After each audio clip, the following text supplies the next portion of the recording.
In this week's Parsha, Parshat Eikev, Moshe gives us an incredible insight into raising loving, caring, and responsible kids. He tells and warns Bnei Yisrael, God doesn't take bribes. Who would have thought that God takes bribes? What would it ever be possible to give God as a bribe? The Ramban, 13th century biblical commentator, explains that we might try to bribe God with our mitzvot. How do I bribe God with mitzvot? Well, from our perspective, it might seem that there's a one-to-one relationship to mitzvahs and sins.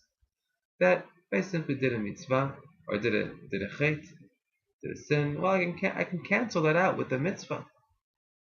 So what's the big deal? Okay, today I did a couple of mitzvahs, tomorrow I'll do a couple of sins, and everything is equal. No, Moshe tells Bnei Yisrael, God doesn't take bribes.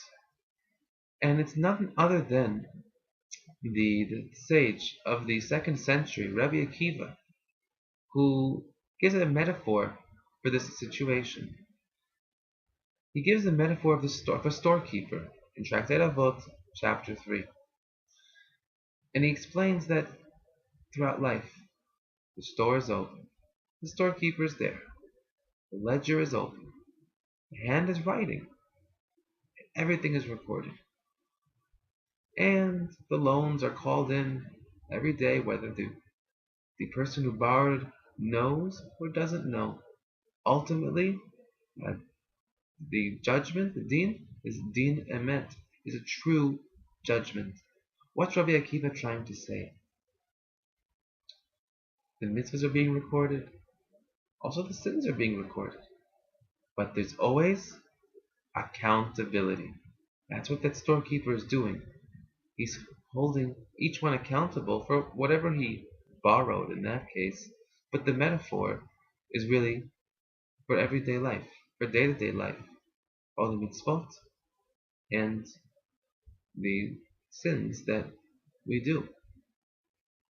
And this is such an incredible message that Moshe is trying to give Bnei Yisrael. Listen, we're not perfect. We're not angels. If God wanted us to be perfect, He would have made us angels. He didn't, so we're not perfect. We sometimes make mistakes. But realize that those mistakes need to be accounted for. And indeed, this idea is actually very empowering. So it also means that we own up to the mitzvot that we do, to all the good things that we do. Those we can call actually our own. Now, this is actually an incredible idea for parents trying to raise responsible kids. That it's so much easier to simply guide our kids through everything, to make sure they always are successful, that they get that certificate and make that sports team, and all their desires are fulfilled.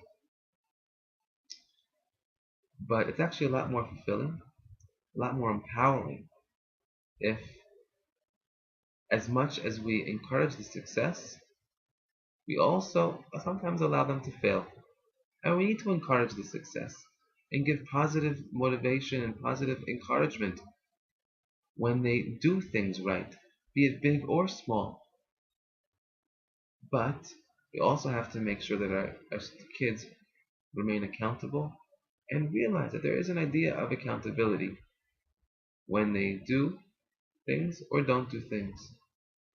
Hopefully, once they realize that they're accountable, then they'll feel empowered, they'll feel they're able to control things, and that they will do more mitzvot, they'll do more good deeds, and they'll aspire for better things.